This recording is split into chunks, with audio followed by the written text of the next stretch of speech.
नमस्कार फ्रेंड्स, स्वागत है आपका हमारे YouTube चैनल दी अंकित राठी में। जैसा कि आपको पता ही है कि जनवरी 2024 में आपका CTET का एग्ज़ाम होने जा रहा है और उसके लिए हमने EVS की एक सीरीज़ चलाई हुई है जिसकी ऑलरेडी हम 7 क्लासेस YouTube पर अपलोड कर चुके हैं, जिसमें थ्योरी प्लस क्वेश्चन हमने रखे हैं, जिससे कि आप थ्योरी का साथ साथ रिवीजन भी आपका होता रहेगा और आपकी क्वेश्चंस की प्रैक्टिस भी साथ के साथ होती रहे। तो देखिए, आज हम शुरू करते हैं इसकी क्लास नंबर 8। और आज के सेशन को शुरू करने से पहले आप सभी से एक रिक्वेस्ट है फ्रेंड्स, जो लोग चैनल पर नए हैं या फिर जिन्होंने अभी तक चैनल को सब्सक्राइब नहीं किया है, वो प्लीज़ चैनल को सब्सक्राइब कर दीजिए, बेल आइकन को दबा दीजिए ताकि आगे आने वाली हमारी सभी वीडियोस की नोटिफिकेशन टाइम टू टाइम आपको मिलते रहें। और सेशन को अपने दोस्तों को भी शेयर कर दीजिए ताकि इसका बेनिफिट आपके दोस्तों को भी मिल सके। ठीक है फ्रेंड्स, तो चलिए शुरू करते हैं आज का सेशन। आज हम करने जा रहे हैं क्लास 8 और हमारा पहला टॉपिक है उत्तराखंड। चलिए देखते हैं, थोड़ा सा बड़ा कर लेते हैं।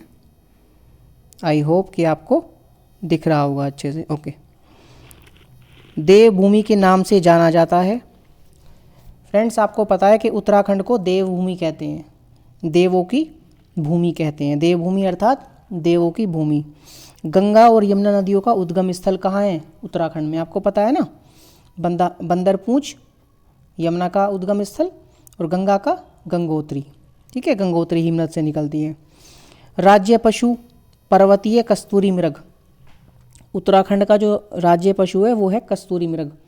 उसके अंदर से बहुत अच्छी खुशबू भी आती है और इस खुशबू के लिए ही लोग उसका शिकार कर देते हैं, बेचारे को मार भी देते हैं। राज्य पक्षी वहाँ का है हिमालयी मोनल। ठीक है, ये एक प्रकार की चिड़िया है। और राज्य वृक्ष वहाँ का है बुरांश, रोडोडेंड्रोन इसको कहते हैं। ठीक है, बुरांश या रोडोडेंड्रोन इसको बोलते हैं। फूलों की घाटी उत्तराखंड में है। फ्रेंड्स, आपको पता है ये बहुत ही इम्पोर्टेंट पॉइंट है, क्योंकि फूलों की घाटी अक्सर अलग अलग परीक्षाओं में बहुत बार पूछा जा चुका है। तो आप याद रखेंगे फूलों की घाटी कहाँ है? उत्तराखंड में। ठीक है, और इसी तरह से एक पूछ लेता है कभी कभी शांत घाटी। शांत घाटी, तो शांत घाटी पूछता है तो कहाँ पड़ेगी? आपकी केरल में। ठीक है, ये आपकी केरल में पड़ती है, नीलगिरी की पहाड़ियों पर। और नीलगिरी की पहाड़ी कहाँ है? केरल और तमिलनाडु के, ये केरल और तमिलनाडु के लगभग बीच में ही पड़ती है ये। और पश्चिमी घाट और पूर्वी घाट के सम्मिलित स्थान पर पड़ती है क्या? नीलगिरी की पहाड़ियाँ, वहीं पर शांत घाटी पड़ती है। और ये शांत घाटी किस लिए फेमस है? आपको पता होना चाहिए, शांत घाटी जैव विविधता के लिए फेमस है। ठीक है, ये भी क्वेश्चन पूछा जा चुका है। चलिए आगे देख लेते हैं।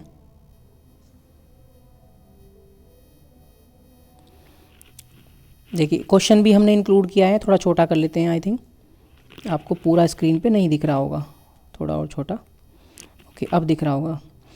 क्वेश्चन दिया है आपका, क्वेश्चन नंबर 1, योग दिवस के समारोह के उपलक्ष्य में एक EVS का अध्यापक निश्चय करता है कि वह 5वीं कक्षा के छात्रों को विश्व की योग राजधानी भ्रमण पर ले जाएगा, जिसका नाम है, बताइए। रानीखेत होगा, ऊटी होगा, ऋषिकेश होगा या गंगटोक होगा? बताइए क्या हो जाएगा इसका राइट आंसर? बताइए, कमेंट कीजिए फटाफट, इसका राइट आंसर क्या हो जाएगा? विश्व की योग राजधानी के भ्रमण पर ले जाएगा, जिसका नाम है, बताइए, कमेंट कीजिए क्या होगा इसका राइट आंसर?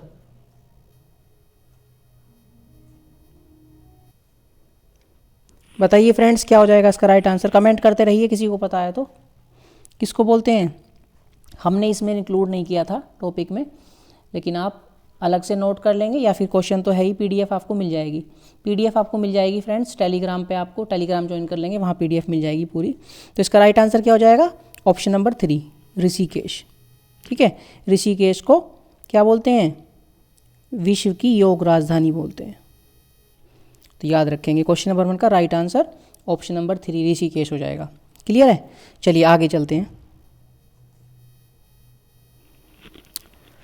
आगे आपका लिखा है मोर। मोर के बारे में ज़्यादा कुछ नहीं है, 1-2 क्वेश्चन ही मोर के बारे में आया है। ठीक है, मोर क्या है? हमारा राष्ट्रीय पक्षी, ये सबको पता ही है, ये बात जानते हैं ना सब। ठीक है, आगे देख लेते हैं इसके बारे में क्या हमने क्वेश्चन इंक्लूड किया है। हाँ, इसमें एक थोड़ा छोटा कर लेते हैं, इसमें एक पहेली नुमा एक क्वेश्चन है, थोड़ा और छोटा कर लेते हैं। आपको पता नहीं दिख रहा होगा कि नहीं दिख रहा होगा, थोड़ा सा बड़ा ही कर लेते हैं, बाद में देख लेंगे। ठीक है, हाँ अब देखते हैं। सिर पर मेरे ताज है, सुंदर नाच दिखाता हूँ, सुंदर पंखों पर नाज है, मैं हूँ। बताइए मैं कौन हूँ? फिर से पढ़ते हैं। सिर पर मेरे ताज है, सुंदर नाच दिखाता हूँ, सुंदर पंखों पर नाज है, मैं हूँ। यानी कि मैं कौन हूँ? ऑप्शन दिए गए हैं तोता, फाख्ता, नीचे देख लेते हैं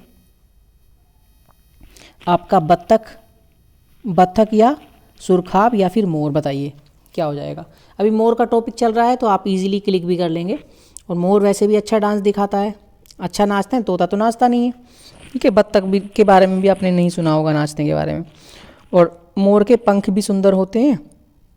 सर पे ताज क्यों बताया गया है? क्योंकि सर पे एक वो होता है, ताज की तरह एक वो होता है।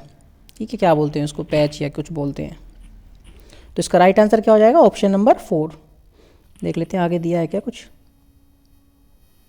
हाँ, यहीं पे क्लिक करना है, 1 सेकंड।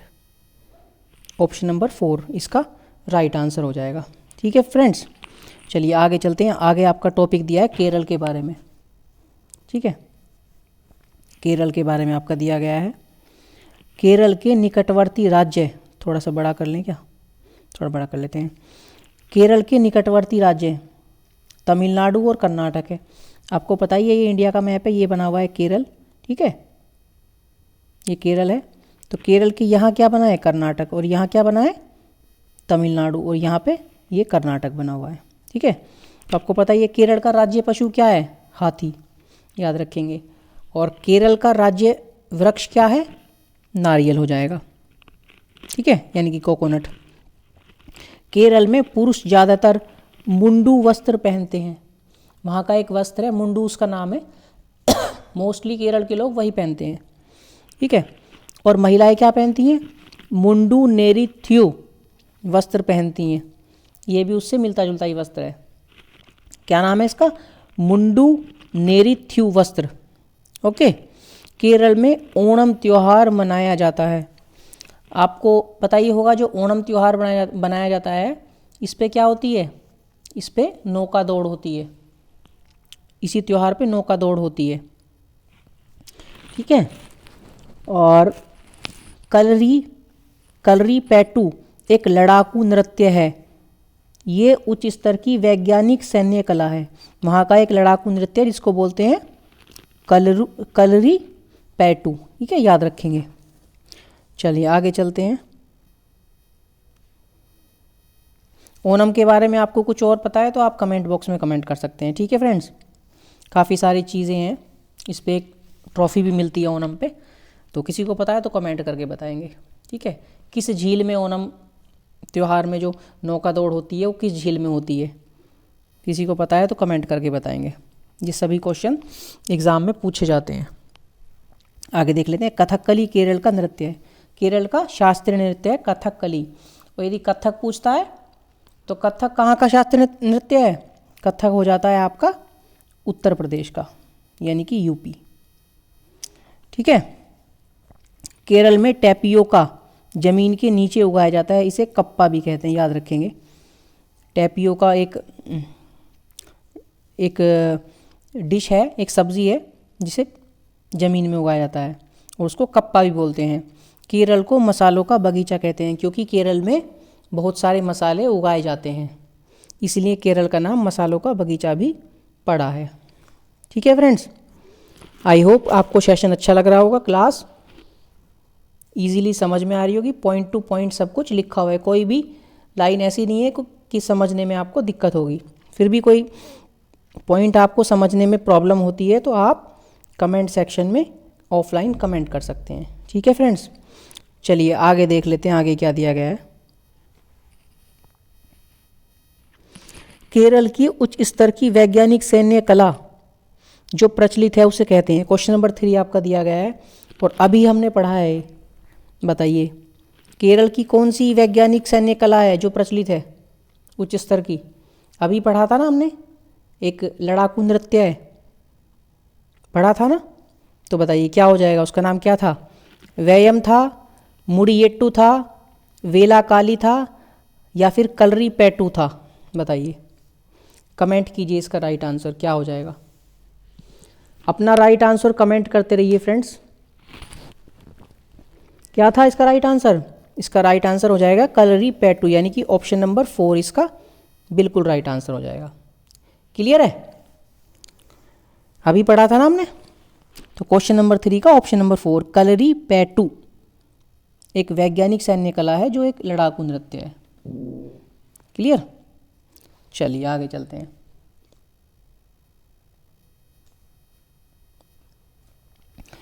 चलिए आगे चलते हैं। एक क्वेश्चन और ऐड किया हुआ है यहीं पे, क्वेश्चन नंबर 4 देख लेते हैं क्या दिया गया है। नारियल की डली हुई किसी भी करी के साथ उबला हुआ टैपियोका निम्नलिखित में से किस क्षेत्र का प्रिय भोजन है? बताइए, कुछ भी दिक्कत होगी आपको इसको सॉल्व करने में? तमिलनाडु होगा, केरल होगा, पश्चिम बंगाल होगा कि बिहार होगा? बताइए, कहाँ बताया था हमने आपको, कहाँ का राज्य वृक्ष नारियल है यानी कि कोकोनट है, और कहाँ पे ये टैपियोका ज़मीन में उगाया जाता है? बताया था ना अभी आपको। कमेंट कीजिए क्या हो जाएगा इसका राइट आंसर। फटाफट कमेंट कीजिए फ्रेंड्स, आप कमेंट बहुत कम करते हैं। कमेंट एक बार आप करेंगे तो आपको वो चीज़ अच्छे से याद हो जाएगी जिसको आप कभी भी नहीं भूल पाएंगे। तो कमेंट किया करिए आप। तो इसका राइट आंसर हो जाएगा फ्रेंड्स केरल। ठीक है, केरल में बताया था ना, केरल में टैपियोका ज़मीन के नीचे उगाया जाता है, यानी कि क्वेश्चन नंबर 4 का ऑप्शन नंबर 2 केरल इसका बिल्कुल राइट आंसर हो जाएगा। क्लियर है? चलिए आगे चलते हैं। एक क्वेश्चन और ऐड किया, ये बहुत इजी क्वेश्चन है, थोड़ा सा बड़ा कर लेते हैं, आपको दिखने में प्रॉब्लम हो रही होगी। हाँ, केरल के निकटवर्ती राज्य हैं, बताइए कौन कौन से हो जाएंगे। ये केरल हो जाएगा, ये कौन सा राज्य है यहाँ? ये तो केरल हो गया। ये कौन सा राज्य है? तमिलनाडु। और ये कौन सा राज्य है यहाँ पे? ये कर्नाटक। तो कौन कौन से हो जाएंगे? कर्नाटक और तमिलनाडु। तो कहाँ दिया है कर्नाटक और तमिलनाडु? ऑप्शन नंबर 3 पे। ठीक है, तो क्वेश्चन नंबर 5 का ऑप्शन नंबर 3 कर्नाटक और तमिलनाडु इसके बिल्कुल राइट आंसर हो जाएंगे। ठीक है फ्रेंड्स, क्लियर है? फ्रेंड्स, सेशन यदि आपको पसंद आ रहा है, हमारी मेहनत और कंटेंट आपको पसंद आ रहा है तो प्लीज़ सेशन को लाइक कर दीजिए। एक वीडियो को बनाने में कम से कम 3 से 4 घंटे का टाइम लगता है, बहुत मेहनत से आपके लिए वीडियो बनाते हैं और आपको एक लाइक करने में भी परेशानी होती है। चलिए आगे चलते हैं। अब आ जाता है आपका नया टॉपिक एनीमिया। एनीमिया रोग। बताइए, एनीमिया के बारे में आपने पढ़ रखा है ऑलरेडी बायोलॉजी में। एनीमिया का मतलब होता है ब्लड की कमी, शरीर में खून की कमी होना, मतलब एनीमिया की एक बीमारी है। देखो लिखा है शरीर में खून की कमी के कारण एनीमिया रोग हो जाता है। हीमोग्लोबिन या आयरन की कमी के कारण। क्यों होता है? क्योंकि जो रक्त में होता है हमारा एक तरह का प्रोटीन होता है हीमोग्लोबिन, उसकी कमी हो जाती है या फिर आयरन की कमी हो जाती है तो एनीमिया रोग हो जाता है। जब खून की कमी हो जाएगी शरीर में तो क्या होगा? शरीर पीला पड़ जाएगा। ठीक है, और व्यक्ति क्या हो जाएगा? सूख जाएगा, पतला हो जाएगा। अब देख लेते हैं इसके उपचार और इसका रोकथाम क्या कैसे करते हैं, हम देख लेते हैं आगे। ओके, उपचार तथा रोकथाम। लोह तत्व युक्त चीज़ों का सेवन करना। बताया था ना कि आयरन की कमी हो जाएगी यानी लोहे की कमी हो जाएगी, तो ऐसी चीज़ों का हम सेवन करेंगे जिससे हमारी आयरन की पूर्ति हो जाएगी। जैसे कि क्या? आंवला, याद रखेंगे फ्रेंड्स, पालक, गुड़ तथा चुकंदर का रस। इन सब चीज़ों में क्या होता है? आयरन होता है यानी कि लोहा होता है। इससे लोहे की पूर्ति होती है हमारे शरीर में, लोह खनिज की पूर्ति होती है। ओके, आगे देख लेते हैं। विटामिन ए एवं विटामिन सी युक्त पदार्थ खाने से, ठीक है। विटामिन ए किससे मिलता है हमें? विटामिन ए मिलता है हमें गाजर से, गाजर से, पपीता से, ठीक है। और विटामिन सी किस सॉरी, विटामिन सी किससे मिलता है हमें? विटामिन सी मिलता है हमें खट्टे फलों से, ठीक है, जैसे कि आपका आंवला, संतरा, ठीक है।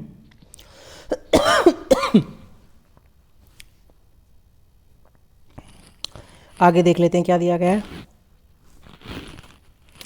फोलिक एसिड युक्त खाद्य पदार्थ खाना, जैसे गहरे रंग की पत्तेदार सब्जियां, ठीक है, मूंगफली, अंडे आदि, ये भी हम खा सकते हैं। फ्रेंड्स, आपने बायोलॉजी में ऑलरेडी पढ़ रखा होगा, ये क्वेश्चन भी दिया गया है कि जब एनीमिया रोग हो जाता है तो डॉक्टर फोलिक एसिड की टैबलेट हमें देते हैं, ठीक है, देते हैं ना। फोलिक एसिड की टैबलेट इसीलिए आपको दी जाती है, जो कि पूर्ति कर देती है, इसकी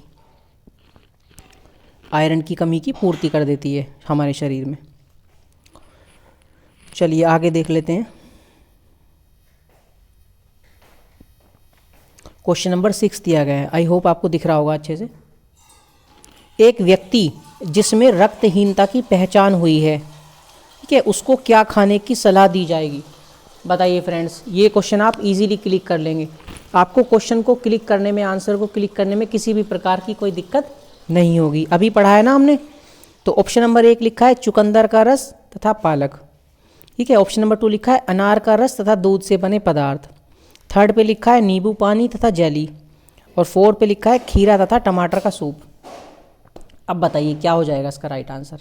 कमेंट कीजिए फ्रेंड्स, राइट आंसर कमेंट कीजिए। इसका क्या हो जाएगा इसका राइट आंसर? फटाफट कमेंट कीजिए। अभी बताया था ना कि आंवला, गुड़, पालक, चुकंदर का रस। तो ऑप्शन नंबर 1 ही इसका बिल्कुल करेक्ट आंसर हो जाएगा। क्वेश्चन नंबर 6 का ऑप्शन नंबर 1, चुकंदर का रस तथा पालक ये चीज़ें खाने की सलाह उसको दी जाएगी, पेशेंट को, ठीक है। चलिए आगे चलते हैं।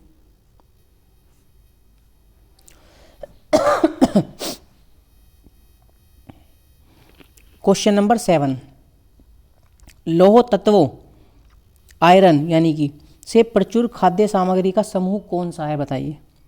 आंवला, पालक, गुड़, आंवला, टमाटर, गुड़, पालक, बंद गोभी, टमाटर, आंवला, बंद गोभी, गुड़। बताइए। टमाटर हमने आपको बताया था? नहीं बताया। बंद गोभी बताया था? नहीं बताया। टमाटर नहीं बताया। हमने आपको क्या बताया था? आंवला, ठीक है। पालक भी बताया था, गुड़ भी बताया था। बताया था कि नहीं? तो आपका इसमें भी क्वेश्चन नंबर 7 का भी ऑप्शन नंबर 1 आपका बिल्कुल राइट आंसर हो जाएगा। क्लियर है? आपको कुछ भी दिक्कत नहीं हो रही होगी आंसर को टिक करने में। और ये सभी क्वेश्चंस प्रीवियस ईयर में पूछे जा चुके हैं, ठीक है फ्रेंड्स। आई होप कि आपको समझ में आ गया होगा। चलिए आगे चलते हैं। जीनों द्वारा की जाने वाली क्रियाएं, सॉरी जीवो लिखा है, जीवों द्वारा, जो जीव होते हैं उनके द्वारा कुछ क्रियाएं की जाती हैं उसके बारे में दिया गया। पहली क्रिया लिखिए शीत स्वाप यानी कि हाइबरनेशन। इसका क्या मतलब होता है? कि लंबे समय के लिए गहरी नींद में चले जाना। देखते हैं चलिए। जानवर ऊर्जा बचाने के लिए कठोर परिस्थिति में जीवित रहने के लिए क्रियाएं करते हैं। हाइबरनेशन के दौरान वे अपनी हृदय गति को धीमा कर देते हैं। जब ऊर्जा की कमी होगी, कोई चीज़ खाने पीने के लिए नहीं मिलेगी, तो ऊर्जा को बचाना पड़ेगा। तो उसको बचाने के लिए क्या करते हैं कुछ जीव? गहरी नींद में चले जाते हैं, सो जाते हैं लंबे समय के लिए। जब सो जाएंगे, कोई मूवमेंट नहीं करेंगे इधर उधर, तो एनर्जी भी उनकी लॉस नहीं होगी, ठीक है। इसी को शीत स्वाप बोलते हैं। आगे देख लेते हैं क्या दिया गया है। इस दौरान कुछ जानवर धीमा हो जाते हैं, स्लो हो जाएंगे बिल्कुल। जब जानवर सो जाएंगे, आराम से लेट जाएंगे, तो स्लो ही हो जाएंगे और कम चलते हैं, चलते नहीं है, मतलब कोई मूवमेंट नहीं करते। ये क्या लिखा है? कुछ होगा, ये टाइपिंग में थोड़ी मिस्टेक हो गई। कुछ जानवर गहरी नींद में चले जाते हैं सभी नहीं, कुछ जानवर सो जाते हैं गहरी नींद में। कौन कौन करते हैं ऐसा? भालू, चमगादड़, छिपकली। ठीक है, आपने देखा होगा कई बार सर्दियों के टाइम में जब बहुत ज़्यादा सर्दी होगी आपको घर में छिपकली नहीं दिखाई देगी, नोटिस करना आप।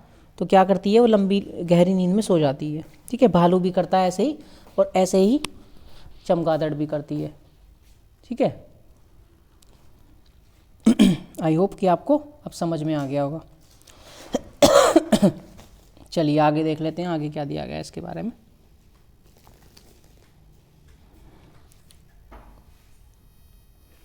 झंकारना यानी कि स्ट्रीडुलेशन, क्या होता है इसका मतलब बताइए।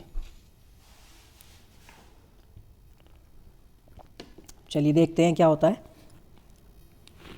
शरीर के कुछ हिस्सों को आपस में रगड़ने की क्रिया है।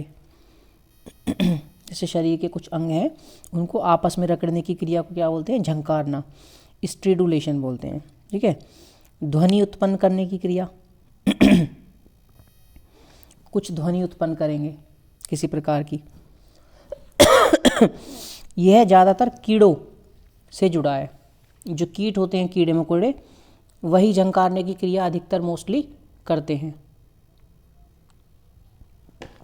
जैसे कि कौन? झींगुर, टिड्डा, ठीक है, आदि।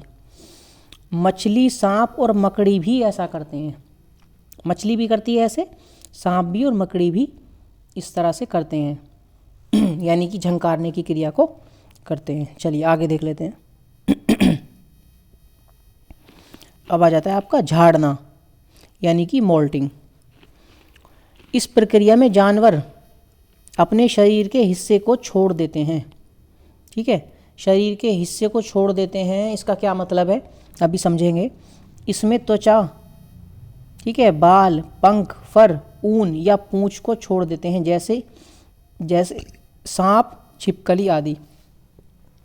इसको मैं आपको प्रैक्टिकली बताता हूँ। आपने देखा होगा कई बार आप किसी रास्ते से गुजरते हैं, जंगल से कहीं से गुजरते हैं, तो आपको अलग अलग जगह पे हो सकता है अलग अलग बोलते हैं। सांप की कांचली हमारे यहाँ बोलते हैं, सांप की कांचली पड़ी हुई है रास्ते में। एक वाइट कलर की एक वो होती है, एक लेयर होती है, बिल्कुल सांप की तरह दिखती है वो। एक्चुअली वो होता क्या है, सांप का एक कवर होता है, उसको सांप की कांचली बोल देते हैं, उसको छोड़ देता है सांप। ठीक है, ये तो हो गई सांप की बात। आपने देखा है छिपकली को कभी जब मारने की कोशिश करते हैं झाड़ू या कुछ किसी चीज़ से, तो छिपकली क्या करती है, अपनी पूंछ को छोड़ देती है, छूट जाती है।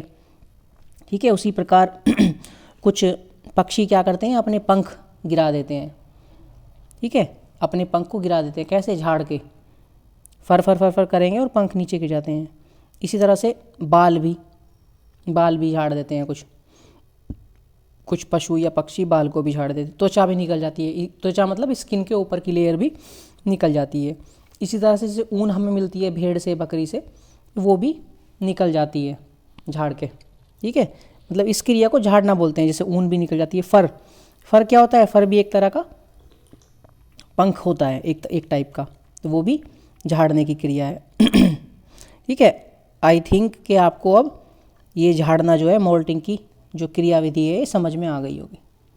ठीक है फ्रेंड्स, चलिए आगे देख लेते हैं। आगे आपका दिया गया छीलना यानी कि शैलिंग। ये क्या होता है?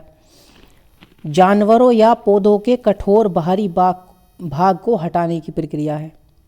ठीक है, खाने योग्य हिस्से तक पहुंचने के लिए ऐसा किया जाता है।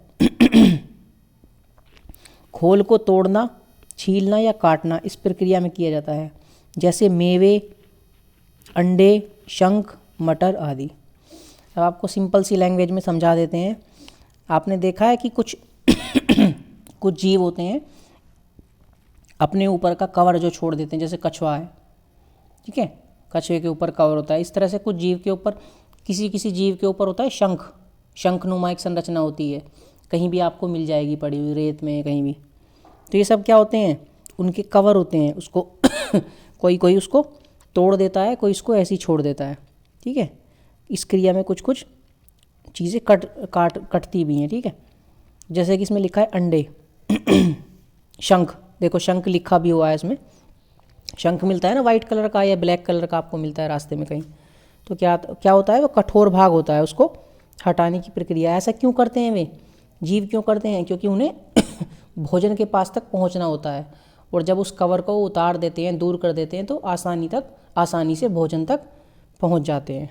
ठीक है, ये क्रिया छिलना या शेलिंग कहलाती है। क्लियर है फ्रेंड्स? चलिए आगे देख लेते हैं।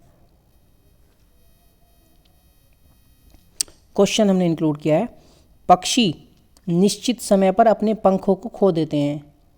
ठीक है, यह प्रक्रिया क्या कहलाती है?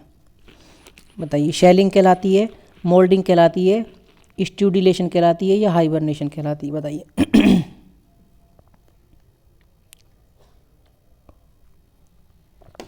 बताइए क्या हो जाएगा इसका राइट आंसर? अभी तो बताया था आपको, जस्ट अभी बताया था बिल्कुल। शीत स्वाप हो जाएगा क्या इसका आंसर? शीत स्वाप तो नहीं होगा, उसमें तो क्या करते हैं, गहरी नींद में सो जाते हैं। झंकारना हो जाएगा?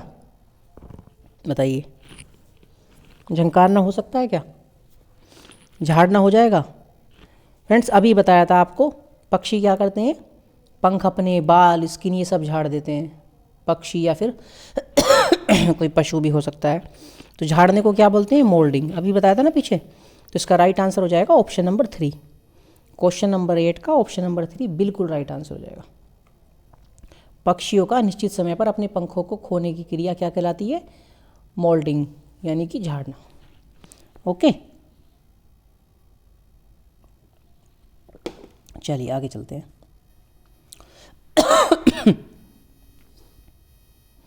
अब आ जाता है आपका नेक्स्ट टॉपिक, कुडुक। थोड़ा सा बड़ा कर लेते हैं। क्या है कुडुक? कुडुक झारखंड की एक आदिवासी जनजाति है। एक जनजाति है झारखंड की, आदिवासी जनजाति, उसको कुडुक बोलते हैं। कुडुक भाषा में जंगल को तोरांग बोलते हैं। ये बहुत इंपॉर्टेंट पॉइंट है। जो जनजाति आदिवासी, उनकी लैंग्वेज में जंगल को तोरंग कहा जाता है। ठीक है फ्रेंड्स, यह है बिहार, मध्य प्रदेश, छत्तीसगढ़, झारखंड, उराव जनजातियों द्वारा बोली जाती है। ठीक है, जो ये भाषा है कुडुक भाषा, बिहार में भी बोलते हैं लोग, मध्य प्रदेश में भी बोलते हैं, छत्तीसगढ़ में, झारखंड में उराव जनजाति जो होती है ये इनको बोलती हैं। इसको उराव भाषा भी कहते हैं, क्योंकि उराव जनजाति इनको बोलती है ना, ये बताया गया है उराव जनजाति बोलती है, तो इसलिए इस भाषा को, कुडुक भाषा को उरोव भाषा भी कहते हैं। क्लियर है? चलिए आगे चलते हैं।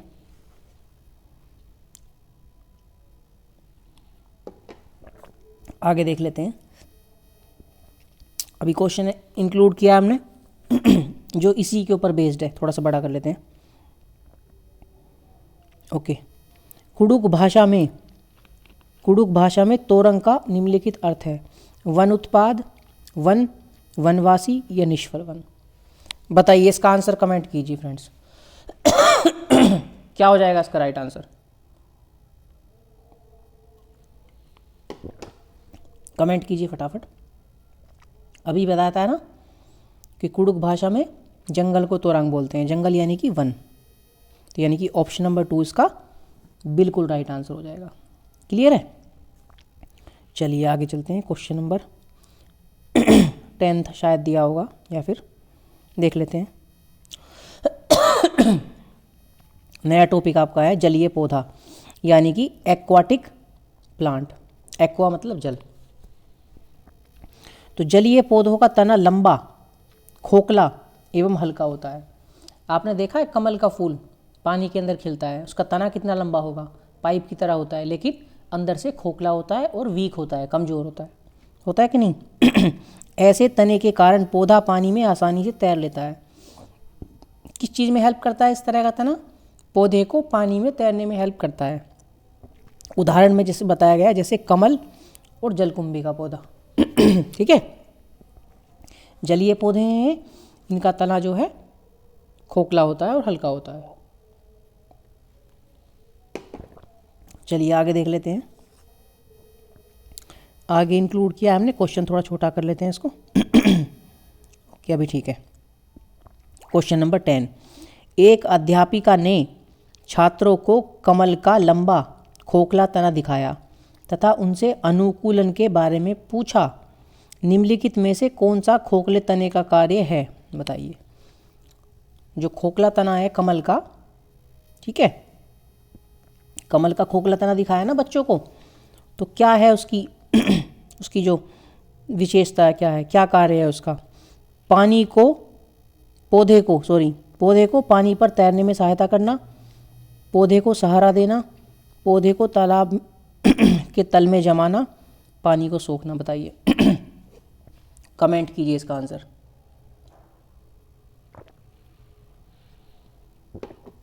कमेंट कीजिए फ्रेंड्स, क्या हो जाएगा इसका राइट आंसर।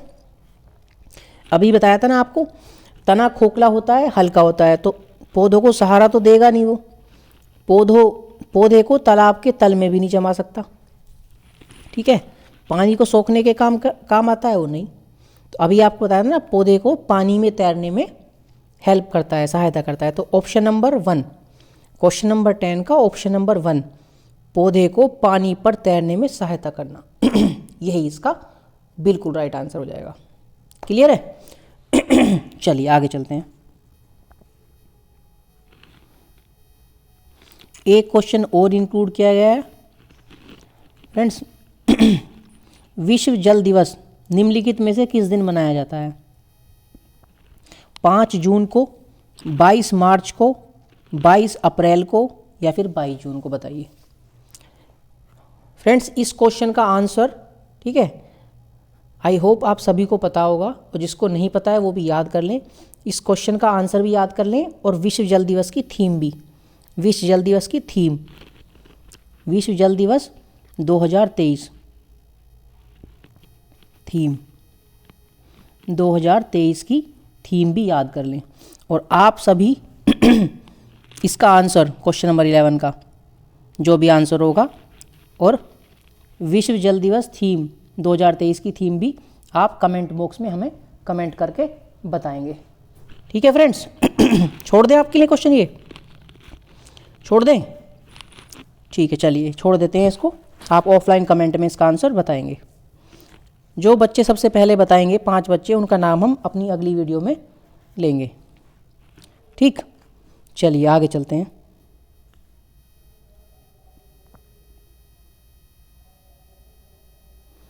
आगे आपका दिया गया है फसलों की कटाई से संबंधित त्योहार। फसलों की जब कटाई होती है तो कौन कौन से त्योहार मनाए जाते हैं फ्रेंड्स? बताइए कौन कौन से फेस्टिवल फसलों की कटाई पे मनाए जाते हैं? तो देख लेते हैं। मकर संक्रांति कहाँ कहाँ मनाया जाता है? मकर संक्रांति उत्तर प्रदेश, बिहार, मध्य प्रदेश, गुजरात, राजस्थान, पंजाब और हरियाणा में मकर संक्रांति का त्यौहार फसल की कटाई पर मनाया जाता है। और कौन सा त्यौहार मनाया जाता है? बिहू फेस्टिवल मनाया जाता है। कहाँ? असम में मनाया जाता है, ठीक है। गुड़ी पड़वा कहाँ मनाया जाता है? गुड़ी पड़वा मनाया जाता है आपका महाराष्ट्र में याद रखेंगे फ्रेंड्स। और बैसाखी आपका पंजाब और हरियाणा में, और लोहड़ी मनाया जाता है आपका पंजाब में, ठीक है। लोहड़ी पंजाब में और बैसाखी हरियाणा और पंजाब दोनों में। गुड़ी पड़वा महाराष्ट्र, बिहू असम में। बिहू बहुत इंपॉर्टेंट है फ्रेंड्स, ये अलग अलग परीक्षाओं में कई बार पूछा जा चुका है, आप याद रखेंगे, ज़्यादा नहीं है, बहुत ही कम है इसके अंदर फेस्टिवल्स आप इजीली याद कर सकते हैं इनको, ठीक है। आगे बढ़ें, चलिए आगे देख लेते हैं। क्वेश्चन भी इंक्लूड किया है हमने इसके ऊपर डिपेंड। अच्छा अभी बचे हैं इसके अंदर, और एक होता है आपका पूरम विशु, ये कहाँ मनाया जाता है? केरल में, ठीक है, केरल में मनाया जाता है पूरम विशु। नवा वर्ष कहाँ मनाया जाता है? नवा वर्षा ये मनाया जाता है बंगाल में। इसकी लैंग्वेज भाषा से ही पता चल रहा है कि ये बंगाल में मनाया जाता है, ठीक है फ्रेंड्स। चलिए आगे देख लेते हैं। पोंगल कहाँ मनाया जाता है फ्रेंड्स? तमिलनाडु में। और सरहुल फेस्टिवल कहाँ मनाया जाता है? झारखंड में, ठीक है, याद रहेगा, याद रखेंगे। सरहुल झारखंड में पढ़ लेते हैं, एक बार रिवाइज कर लेते हैं। पोंगल तमिलनाडु में, नवावर्ष बंगाल में, पूरम विशु केरल में, लोहड़ी पंजाब में और बैसाखी हरियाणा और पंजाब दोनों में, गुड़ी पड़वा महाराष्ट्र में। क्लियर है? चलिए आगे चलते हैं। आगे हमने एक क्वेश्चन इंक्लूड किया, थोड़ा सा छोटा कर लेते हैं फ्रेंड्स। आई होप कि आपको दिख रहा होगा। चलिए देखते हैं क्या दिया गया है। प्राथमिक स्कूल की अध्यापिका नीना ने अपने विद्यार्थियों के साथ पर्यावरण अध्ययन की कक्षा में विभिन्न क्षेत्रों में मनाए जाने वाले फसलों की कटाई से संबंधित त्योहारों पर चर्चा करती है। उसके द्वारा उल्लिखित फसलों की कटाई से संबंधित त्योहारों के समूह का चयन कीजिए। बताइए कौन कौन से त्योहार हमने आपको बताए थे। तो आपको फसल की कटाई पे हमने ईद बताया था? नहीं बताया, तो ये तो कट जाएगा। ठीक है। करवा चौथ बताया था आपको फसल की कटाई पे मनाया था? नहीं, ये भी कट जाएगा। ठीक है। और नवरात्रे बताए थे आपको फसल की कटाई पे? ये भी नहीं बताया था। गुरु पूरब भी नहीं बताया था।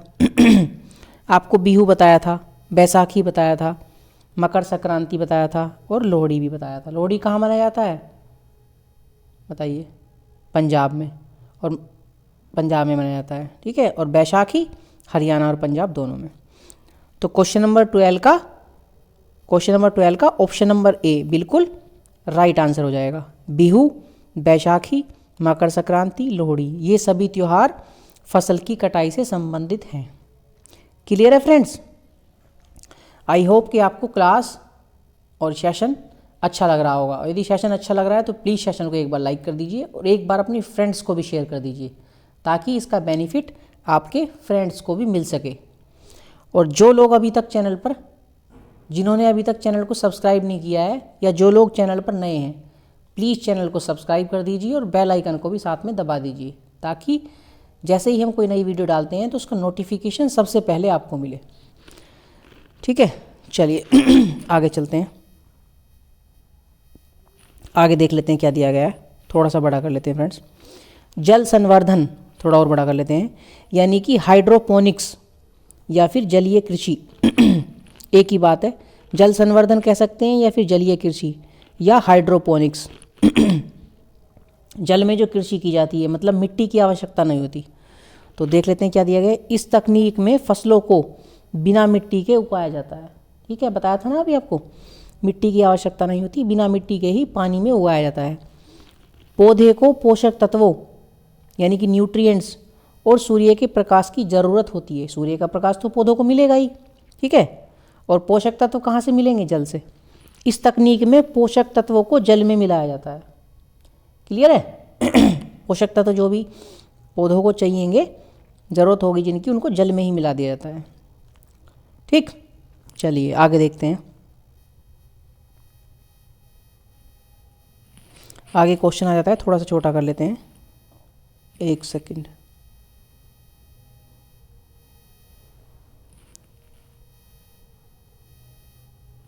ठीक है।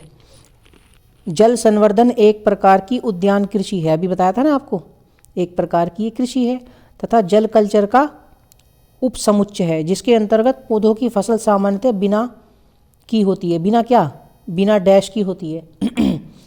जो जल संवर्धन कृषि है, यानी कि हाइड्रोपोनिक्स जो कृषि है, एग्रीकल्चर है, तो फसलों, पौधों की जो फसल किसके बिना होती है? बिना मिट्टी के। बताया था ना आपको। तो इसका ऑप्शन नंबर ए ही इसका राइट आंसर हो जाएगा, मिट्टी या मृदा। ध्यान रखना, बिना लिखा हुआ है इस पर। बिना, बिना किसके होती है? मिट्टी या मृदा के। बिना जल के थोड़ी ना होती है, जल तो होता है। पोषक तत्व वो भी जल में मिलाते हैं। सूर्य का प्रकाश, वो भी हमने बताया आपको, सूर्य का प्रकाश और पोषक तत्व उसको आवश्यकता होती है, और पोषक तत्व मिलते हैं उसको जल से। तो ये तीन ऑप्शन तो होंगे नहीं, तो ऑप्शन नंबर ए हो जाएगा, क्योंकि उसको मिट्टी की ज़रूरत नहीं होती। ठीक है फ्रेंड्स, क्लियर है? आगे चलें। चलिए आगे चलते हैं। क्वेश्चन नंबर 13 का right answer option number A, मिट्टी या मृदा हो जाएगा। चलिए आगे देखते हैं। नेक्स्ट टॉपिक आ जाता है आपका इग्लू। ठीक है। इग्लू क्या होता है? इग्लू होता है बर्फ़ का घर। इग्लू क्या होता है? बर्फ़ का घर होता है। ये एस्किमो जनजातियों के घर हैं। कौन सी जनजाति होती है? एस्किमो। उनके घरों को इग्लू बोलते हैं। हड्डी, खाल, बर्फ़ के टुकड़ों से बनाए जाते हैं। किन किन चीज़ों का इस्तेमाल करते हैं? बर्फ़ के टुकड़े, ठीक है, खाल, जानवरों की खाल और हड्डियाँ, इनसे मिलकर इग्लू बनाया जाता है। इग्लू के अंदर दीवारों तथा फ्लोर पर सील मछली की खाल लगाई जाती है।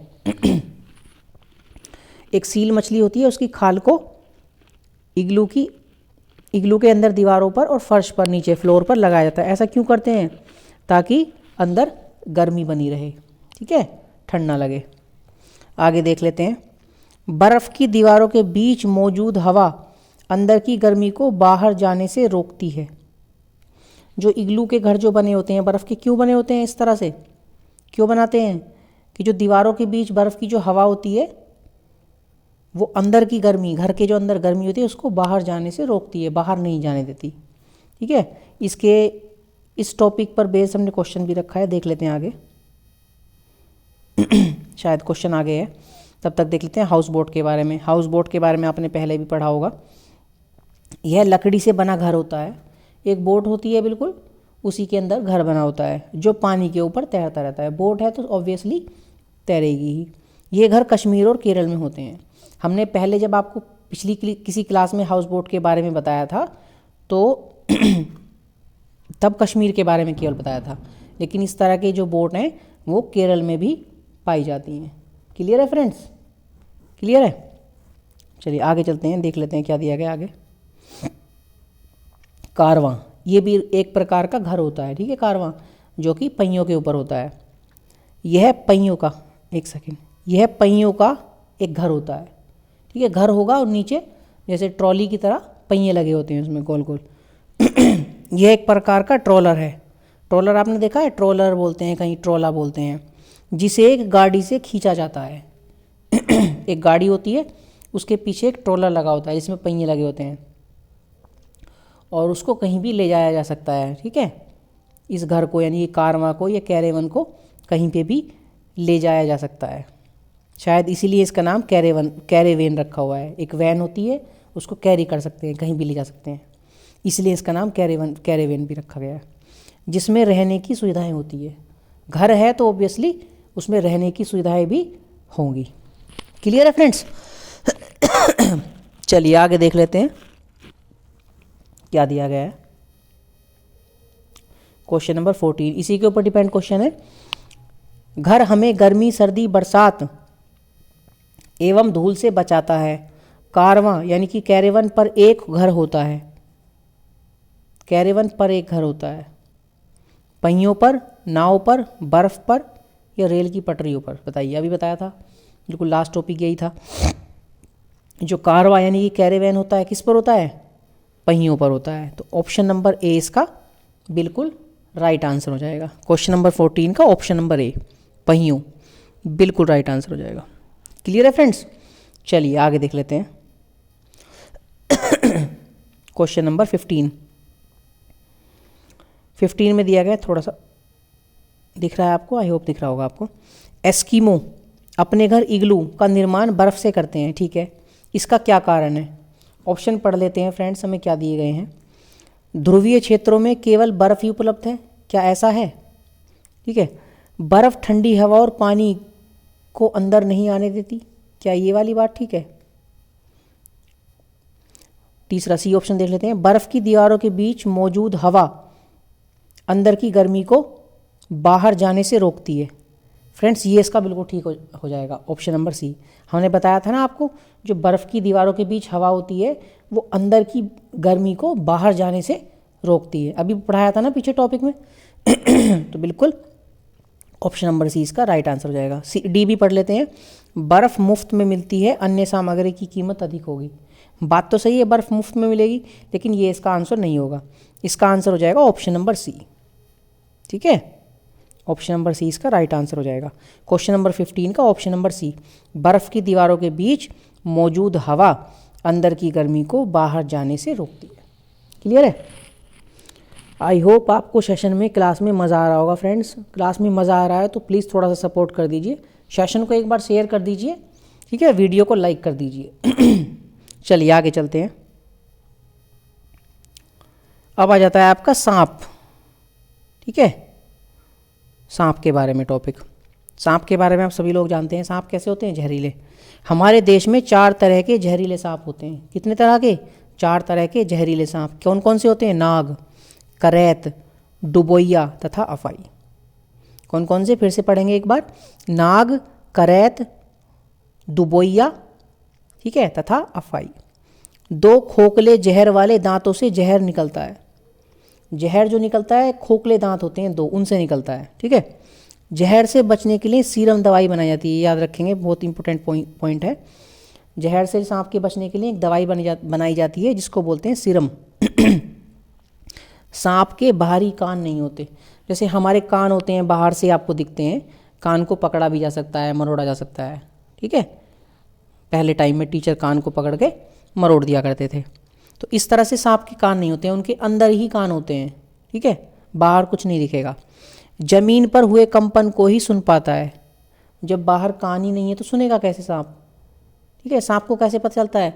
आपने देखा होगा, कभी भी सांप रेंगता है, आप उसके पास से निकलोगे या थोड़ी सी भी दूर से निकलोगे तो किसी भी व्यक्ति या किसी चीज़ के पैरों से जो कंपन होता है उसको सांप भांप लेता है और वहाँ से भाग जाएगा, निकल जाएगा। ठीक है, तो सांप जैसे बीन भी बजाते हैं सपेरे, तो बीन सुनाई थोड़ी ना देती है सांप को। बीन से जो कंपन उत्पन्न पैदा होता है, बीन से जो कंपन उत्पन्न होगा उसी को सांप फील करता है। ठीक है, चलिए आगे देख लेते हैं क्या दिया है।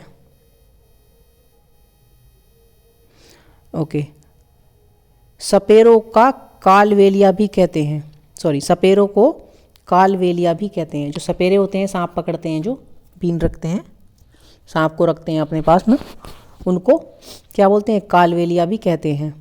कालवेलिया नाच में सांप जैसी मुद्राएं बनाता है।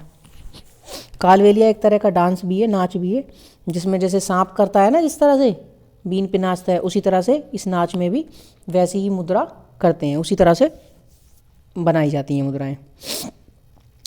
लांग गुम्फन डिजाइन सौराष्ट्र गुजरात में रंगोली और कढ़ाई के लिए प्रयोग किया जाता है।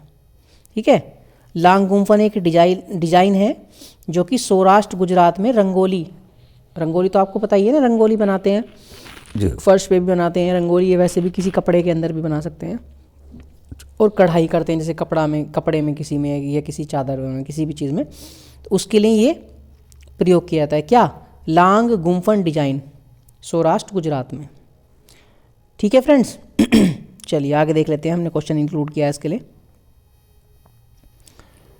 हाँ ओके, आपको दिख रहा होगा। सांपों के संदर्भ में सही कथन चुनिए। हमारे देश में केवल 4 तरह के जहरीले सांप पाए जाते हैं। हमने अभी पढ़ा है, ऑप्शन नंबर ए तो बिल्कुल ठीक हो जाएगा। अभी पढ़ा है ना हमने कि हमारे देश में केवल 4 तरह के जहरीले सांप पाए जाते हैं। नेक्स्ट देख लेते हैं। नाग, कोबरा जहरीले सांपों का एक प्रकार है। ये भी बिल्कुल ठीक हो जाएगा।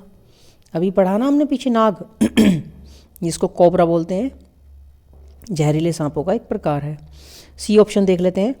जहरीले सांप के 4 खोखले दांत, ये दाल लिखा गया है, 4 खोखले दांत होते हैं। जब सांप किसी व्यक्ति को काटता है तो जहर इन खोखले दांतों से उसके शरीर में चला जाता है। फ्रेंड्स, बाद वाली लाइन तो ठीक लिखी है कि जब सांप जैसे किसी व्यक्ति को काटता है तो उसके खोखले दांत से जो जहर होता है वो किसी व्यक्ति के शरीर में चला जाता है जिसको वो काटता है, लेकिन ये बात गलत लिखी है कि 4 खोखले दांत होते हैं। हमने आपको अभी पढ़ाया था ना कि सांप के 2 खोखले दांत होते हैं। कितने? 2 खोखले दांत होते हैं। तो ये वाला ऑप्शन गलत हो जाएगा, ऑप्शन नंबर सी आपका गलत हो जाएगा। ठीक है, ए ठीक है, बी ठीक है, ऑप्शन सी हो जाएगा गलत। 4D ऑप्शन पढ़ लेते हैं। सांप के कांटे की दवाई सांप के जहर से ही बनाई जाती है। ठीक है, ये भी बिल्कुल ठीक है। जो सांप के काटने की दवाई है सीरम, वो सांप के जहर से ही बनाई जाती है। तो ये वाला भी बिल्कुल ठीक है। अब देख लेते हैं किस तरह से ऑप्शन दिए गए। हमारा ठीक क्या हो जाएगा इसमें? ए, बी और डी हमारा बिल्कुल ठीक होगा। अब चेक कर लेते हैं ए, बी और डी कहाँ दिया गया है। ए, बी और डी फ्रेंड्स, ऑप्शन नंबर 2 पे दिया गया है ए, बी और डी। ठीक है, यानी कि ऑप्शन नंबर 2 इस क्वेश्चन का बिल्कुल राइट आंसर हो जाएगा, ए, बी एंड डी। क्लियर है? चलिए आगे चलते हैं। Question number 17। क्वेश्चन नंबर 17 में क्या दिया गया है, निम्नलिखित में से कौन सा डिजाइन सौराष्ट्र गुजरात में रंगोली और कढ़ाई के लिए प्रयोग किया जाता है? बताइए, अभी बताया था ना ये क्वेश्चन आपको। चौकपूर्णा बोलते हैं, नाग गुम्फन बोलते हैं, मंदाना बोलते हैं, या फिर आरीपन बोलते हैं। फ्रेंड्स, इतने इजी नोट्स ये हैं, ये क्लासेस में बनाई गई है, मतलब मुझे भी कुछ नहीं आता है, मुझे भी कुछ याद नहीं है, तो जैसे जैसे मैं आपको पढ़ाता जा रहा हूँ आंसर निकलते जा रहे हैं। एक भी क्वेश्चन पूरी वीडियो में, ऐसा पूरी सेशन में नहीं होगा कि आप उसको क्लिक ना कर सकें। जैसे थ्योरी पढ़ेंगे तुरंत आप आंसर क्लिक कर देंगे एकदम से, 99%। सही बोल रहा हूँ ना? चलिए, तो क्या हो जाएगा, कौन सा डिज़ाइन है जो सौराष्ट्र गुजरात में रंगोली और कढ़ाई के लिए यूज़ किया जाता है? कमेंट कीजिए अपना आंसर। क्या होगा इसका राइट आंसर? इसका राइट आंसर हो जाएगा फ्रेंड्स नाग गुम्फन। ठीक है, यानी कि ऑप्शन नंबर 20 इसका बिल्कुल राइट आंसर हो जाएगा। क्वेश्चन नंबर 17 का ऑप्शन नंबर बी, नाग गुम्फन जो डिजाइन है सौराष्ट्र गुजरात में रंगोली और कढ़ाई के लिए प्रयोग किया जाता है। क्लियर है? चलिए, आई थिंक ये लास्ट ही था इसका वीडियो का। देख लेते हैं आगे भी कुछ दिया है क्या। नहीं, अभी थोड़ा सा बचा है आगे। बीन पार्टी के बाजे, बीन सुनी है फ्रेंड्स आपने, तो इसके बारे में थोड़ा सा देख लेते हैं क्या दिया गया है। बीन, ठीक है, बीन की तरह ही होता है एक तुम्बा, एक होता है खंजरी। ये बाजे सूखी लौकी से बनाए जाते हैं। लौकी जो हम खाते हैं, लौकी जब बाद में वो पकने के बाद सूख जाती है तो उसी से ये बनाए जाते हैं, बीन भी, तुम्बा भी और खंजरी भी। ठीक है, इसी के बेस्ड क्वेश्चन है, देख लेते हैं क्या दिया गया। हाँ, निम्नलिखित, थोड़ा सा बड़ा कर लें, ओके। निम्नलिखित में से कौन से वाद्य यंत्रों का प्रयोग बीन मंडली में होता है? बीन, मुरली, सारंगी, ढोल। ठीक है, तुम्बा, बीन, खंजरी या फिर मुरली। ठीक है, सी पे दिया गया तुम्बा, बीन, खंजरी तथा ढोल, और डी पे दिया गया बीन, सारंगी, मुरली या फिर खंजरी। तो हमने आपको बताया था, खंजरी के बारे में बताया था, बीन के बारे में बताया था, तुम्बा के बारे में बताया था, 3 के बारे में बताया था ना। और इसमें आपका ऑप्शन नंबर ए में मुरली के बारे में नहीं बताया, सारंगी के बारे में नहीं बताया, ढोल के बारे में, तो ऑप्शन नंबर ए तो कट जाएगा। ऑप्शन नंबर सी में देखते हैं, ढोल के बारे में भी नहीं बताया, लेकिन तुम्बा, बीन और खंजरी के बारे में, ये दोनों ऑप्शन एक जैसे लग रहे हैं। और डी में मुरली के बारे में नहीं बताया, सारंगी के बारे में नहीं बताया, तो ये वाला ऑप्शन भी कट जाएगा। ठीक है फ्रेंड्स, तो बताइए क्या हो जाएगा इसका राइट आंसर, बी के सी? बताइए, सूखी लौकी से ढोल बनाया जा सकता है क्या? ढोल बनाया जा सकता है? नहीं बनाया जा सकता है। तो आप कॉमन सेंस लगा के भी इसका क्लिक कर सकते हैं। तो क्वेश्चन नंबर 18 का ऑप्शन नंबर बी बिल्कुल राइट आंसर हो जाएगा। ठीक है, मुरली, तुम्बा, बीन तथा खंजरी। क्वेश्चन नंबर 18 का ऑप्शन बी बिल्कुल राइट आंसर हो जाएगा। ठीक है फ्रेंड्स, चलिए आगे देख लेते हैं, कुछ बचा है तो। आई थिंक इतना ही था आज के लिए। और ये था फ्रेंड्स आज का सेशन। और आने वाली 1 या 2 क्लास में, मैक्सिमम 2 क्लास में आपका EVS पूरा कंप्लीट हो जाएगा। ठीक है, बाद में देख लेंगे, टाइम बचेगा तो EVS का प्रैक्टिस सेट हम आपके लिए ले आएंगे। ठीक है, अभी एग्ज़ाम में आपका थोड़ा टाइम बचा है, और वरना इसके लिए हम अब EVS कंप्लीट हो गया, अब हम हिंदी स्टार्ट करेंगे। ठीक है, और आप कमेंट में बता सकते हैं आपको किस सब्जेक्ट की वीडियोस EVS के बाद चाहिए। और बता देते हैं आपको, जो लोग चैनल पर नए हैं वो प्लीज़ चैनल को सब्सक्राइब कर लीजिए। चैनल का नाम है दी अंकित राठी। ठीक है, और इंस्टाग्राम पे भी आप हमें फॉलो कर सकते हैं अंकित चौधरी के नाम से, या फिर अंकित राठी 888 के नाम से आप सर्च करेंगे तो हमारी ID आ जाएगी यूट्यूब पे और इंस्टाग्राम पे। ठीक है, या फिर फेसबुक पे भी हमारी सेम ही DP लगी हुई है, ताकि आप लोगों को सर्च करने में किसी प्रकार की कोई दिक्कत ना हो। ठीक है, और टेलीग्राम पे आप टेलीग्राम भी ज्वाइन कर लीजिए। PDF आप लोग कई बार मांगते हैं, तो टेलीग्राम पे इजीली हम PDF आपको सेंड कर देंगे। ठीक है फ्रेंड्स, टेलीग्राम चैनल का नाम है दी अंकित राठी। ठीक है, चलिए तो मिलते हैं फिर नेक्स्ट वीडियो में। तब तक आप लोग अपना ध्यान रखिए, मस्त रहिए, स्वस्थ रहिए। ठीक है, bye bye, take care, thank you.